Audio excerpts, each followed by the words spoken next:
Oils के बारे में बहुत ज़्यादा चर्चा चल रही है कि ये वाला ऑयल खाना चाहिए, ये नहीं खाना चाहिए। एड्स भी हम बहुत सारी देखते हैं, लेकिन समझ में नहीं आता है कि कौन सा ऑयल खाना चाहिए और कौन सा ऑयल नहीं खाना चाहिए। तो ये जो रिफाइंड ऑयल है, इसने हमारी बॉडी का ही सारा काम खराब कर दिया। इसने हमारे को ही रिफाइन कर दिया। खुद तो डीमिनरलाइज्ड है ही है, हमारी बोन्स को भी डीमिनरलाइज कर दिया। अक्सर डॉक्टर्स कहते हैं कि किसी भी ऑयल को ज़्यादा कुक नहीं करना चाहिए। अगर बहुत ज़्यादा कुकिंग कर रहे हो तो इस तरीके के प्रोडक्ट्स बनते हैं जो आपको मतलब बॉडी में टॉक्सिन को एक्यूमुलेट करते हैं। क्योंकि अनसैचुरेटेड या वेजिटेबल ऑयल हम यूज़ कर रहे हैं, उसको जब हमने बहुत हाई टेम्परेचर पे जाके कुक किया तो वो जो सिस फॉर्म है वो ट्रांस में कन्वर्ट हो जाती है। तो ये जो ट्रांसफॉर्म है ये बहुत खतरनाक है। हमेशा देसी घी का बेनिफिट तब मिलेगा जब आप उसको दाल या सब्जी में ऊपर से डाल के खाओगे। अगर आप उसमें खूब पका के उसमें खाना बना रहे हो तो वो तो उसको आपने इतना ज़्यादा पका दिया कि उसके फैटी एसिड्स बिल्कुल टूट गए, वो तो ख़त्म हो गया। वो तो आपको उल्टा नुकसान करेगा, फ़ायदा नहीं करेगा।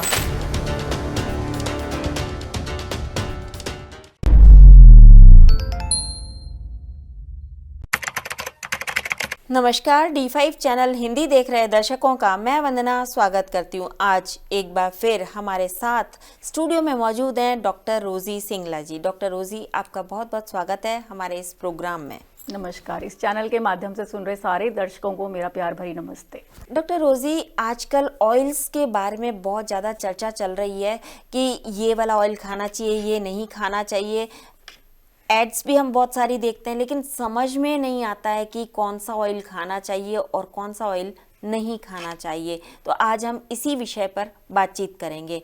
तो आप हमें बताइए कि कौन सा ऑयल हमारे लिए अच्छा होता है और कौन से ऑयल्स हमें बिल्कुल नहीं खाने चाहिए। देखिए, पहले तो हम लोगों को वेस्टर्न कल्चर जो है वो रिफाइंड पे ले आया है। तो ये जो रिफाइंड ऑयल है, इसने हमारी बॉडी का ही सारा काम खराब कर दिया। इसने हमारे को ही रिफाइन कर दिया।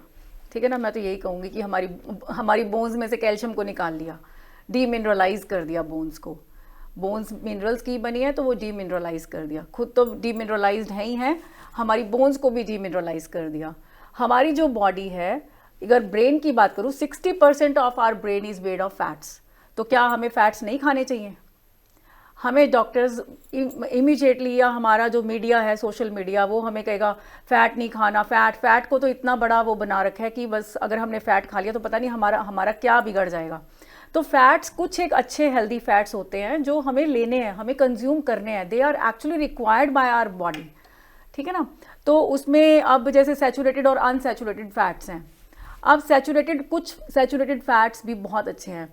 आप पूजा में देखते हो नारियल रखा जाता है, तो किसी पर्पस से रखा था एंसेस्टर्स ने। ठीक है ना। हर चीज़ को एक बिलीफ के साथ जोड़ दिया, हमारी हेल्थ को बिलीफ के साथ जोड़ा है कि अगर आप नारियल की गिरी लोगे, एक छोटी सी खा लोगे, तो आपकी बॉडी के अंदर वैसे ही कोई प्रॉब्लम नहीं आएगी। आपकी बोन्स स्ट्रांग रहेंगी, आपका दिमाग तेज चलेगा, शार्प होगा, क्योंकि उसके अंदर वो एक ऐसे फैट्स हैं जो एक्चुअल में आपकी ब्रेन को रिक्वायर्ड हैं। तो इसी तरीके से कुछ एक अनसैचुरेटेड फैट्स भी हैं जो हमारी बॉडी को रिक्वायर्ड है। पर हम लोग वेजिटेबल ऑयल्स को उसको भी फर्दर रिफाइन कर करके यूज़ कर रहे हैं। और मतलब इस चीज़ को it's a matter of herd mentality कि वो ये चीज़ खा रहा है तो मुझे भी वही ऑयल खाना है ना। इस तरीके से हम भेड़ चाल में शुरू हो चुके हैं। अपने आप को वहाँ पे जाके हमने खड़ा कर दिया है। अब हमारे जो ब्रेन है उसमें दो तरीके के फैटी एसिड्स हैं जो मतलब बहुत इंपॉर्टेंट रोल प्ले करते हैं। एक होता है EPA, एक होता है DHA, आइकोसा पेंटाइनोइक एसिड एंड डोकोसा हेक्साइनोइक एसिड, ऐसे करके। तो ये हमारे ब्रेन को रिक्वायर्ड है। और ये हमें कहाँ से, ये एक्चुअल में क्या है, ये ओमेगा 3 फैटी एसिड्स हैं। अब आपने आजकल बहुत सुना होगा omega 3 and omega 6 fatty acids.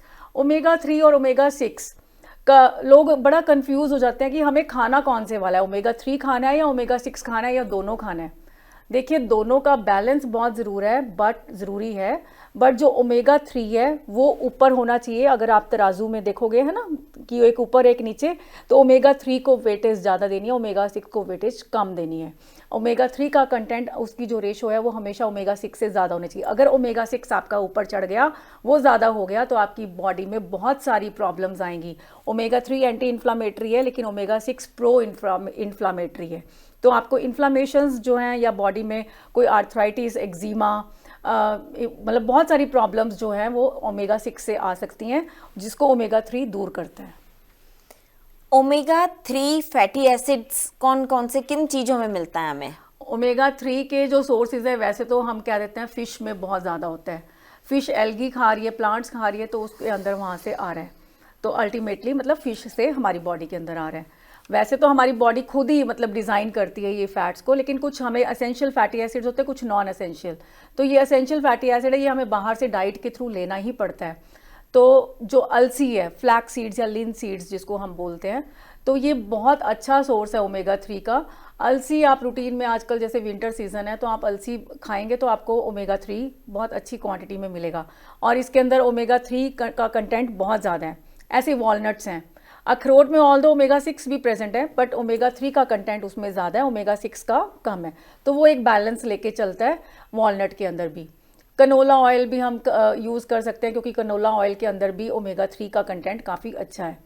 Similarly अगर आपने ओमेगा 6 की मैं बात करूं तो जितने वेजिटेबल ऑयल्स जैसे साफ्लावर है, सनफ्लावर है, मतलब ये और वेजिटेबल ऑयल्स हैं, इन सब में ओमेगा 6 बहुत ज़्यादा होता है। तो ये ओमेगा 6 वाले सोर्सेज के वेजिटेबल ऑयल्स आपने ज़्यादा क्वांटिटी में यूज़ नहीं करने हैं। ओमेगा 6 वाले आपने बताया कि कम क्वांटिटी में यूज़ करने चाहिए, तो आप हमें ये बताइए कि ये और किन किन चीज़ों में होता है ताकि उनको कम से कम खाया जाए?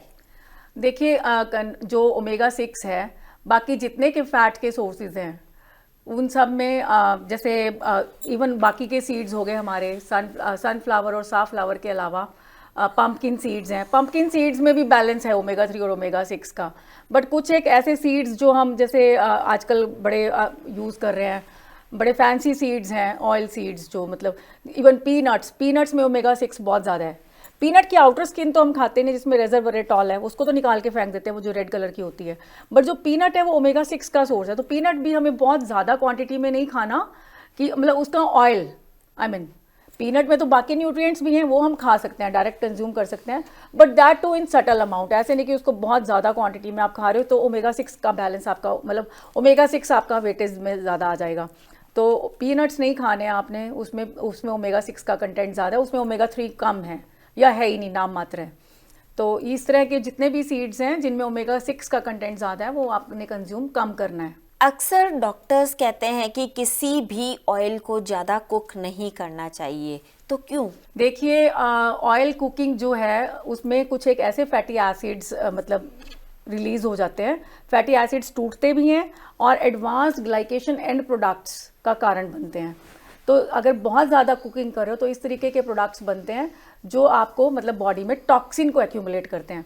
आजकल आपने बहुत सुना होगा मतलब एडवर्टीजमेंट्स भी बड़ी ऐसे, क्योंकि पहले तो था कि बर्गर के साथ कोक है ना, हमारे बच्चे ये देखो कितना ज़्यादा ये इस तरीके का फूड खा रहे हैं कि बर्गर के साथ कोक। लेकिन अब आप एडवर्टीजमेंट्स में देख रहे होंगे समोसे के साथ भी कोक। हमारा traditional food samosa that is a fried food, उसके साथ कोक, उसके साथ ठंडा ले रहे हो। फ्राइड फूड के साथ ठंडा बिल्कुल नहीं लेना। वो क्या बनाएगा, जब फैट पानी के साथ कंबाइन करेगा, ठंडे पानी के साथ, तो इमीडिएटली उसका स्लज बन जाएगा। और वो जो स्लज है जैसे ही वो हमारी बॉडी में इंटेस्टाइन में जाएगा, हमारे स्टमक में जाएगा, तो एसिड उसके ऊपर एक्ट करेगा। अब वो जो स्लज है वो टूटेगा, टॉक्सिक कंपोनेंट्स बनेंगे उसके, तो वो बॉडी के लिए बहुत बड़ा नुकसान है। तो कोई भी चीज़ है फ्राइड फूड मतलब आपने अगर खाना है तो उसके ऊपर ठंडा पानी बिल्कुल नहीं पीना।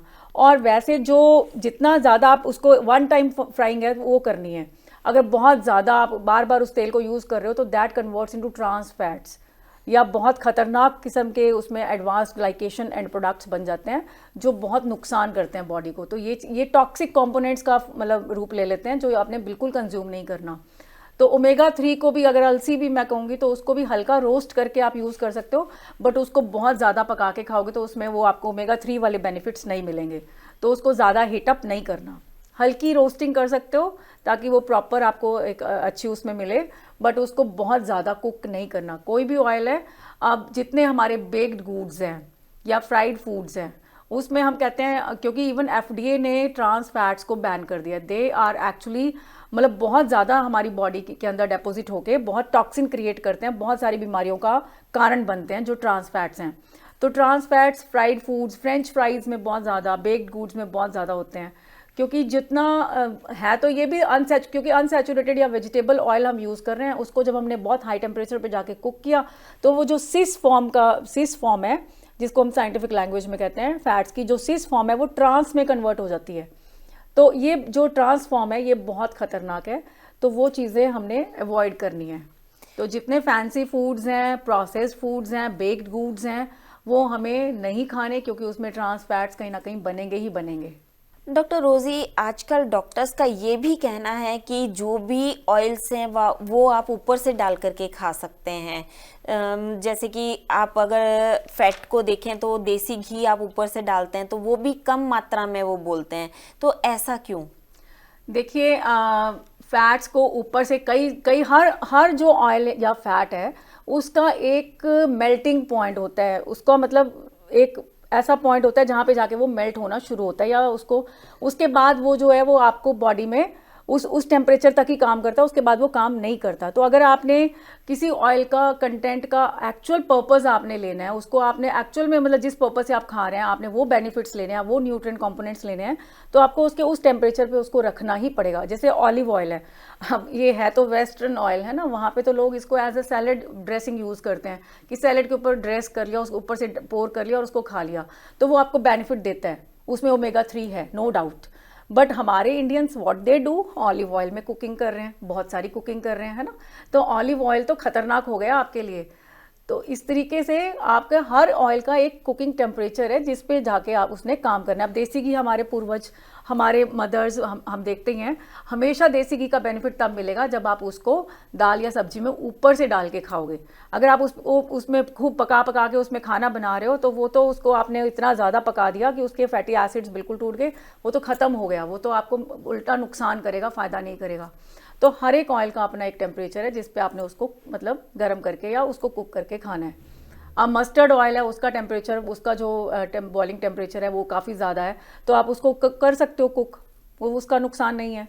तो हर एक ऑयल का अपना एक टेम्परेचर है जिसके अकॉर्डिंगली आपने उसको कंज्यूम करना है। अभी आपने बात करी मस्टर्ड ऑयल की, तो ये जो सरसों का तेल है ये कहा जाता है कि कच्ची घानी का सरसों का तेल काम में लेना चाहिए, इस बारे में आपका क्या कहना है? देखिए, जितने ऑयल्स हैं वो अगर कोल्ड प्रेस्ड हैं तो वो आपको अच्छा मतलब उसके न्यूट्रिएंट्स जो हैं वो रिटेन्ड रहते हैं, तो कोल्ड प्रेस्ड ऑयल्स ही यूज़ करने चाहिए। अब तो मशीनें, तभी तो हमें फ़ायदा नहीं हो रहा, तभी तो हमारी बॉडी में इतनी बीमारियां लग रही हैं कि हम लोग जो ऑयल्स यूज़ कर रहे हैं वो भी सारे मैकेनाइज्ड हैं, इतना हाई टेम्परेचर पे उनको जाके उनको निकाला जा रहा है, उसके जो एक्चुअल में कंपोनेंट्स हैं, उसके न्यूट्रिएंट कंपोनेंट्स वो तो सारे डिस्ट्रॉय हो गए, हमें फ़ायदा तो कुछ मिला नहीं, उल्टा उसके अंदर फिर वही कंपोनेंट्स ऐसे बने जो टॉक्सिक हैं। तो इट्स बेटर कि आप कोल्ड प्रेस्ड कच्ची घानी का तेल यूज़ करें। डॉक्टर रोजी, हमें बेहतरीन जानकारी देने के लिए आपका बहुत बहुत धन्यवाद। जाते जाते आप दर्शकों को अपना फ़ोन नंबर ज़रूर बताएं। जी श्योर, मुझे आप कांटेक्ट कर सकते हैं मेरे नंबर पर 9417508433। आप यहाँ आई, आपका बहुत बहुत धन्यवाद। नमस्कार। अगले एपिसोड में आपसे फिर मुलाकात होगी, तब तक के लिए नमस्कार।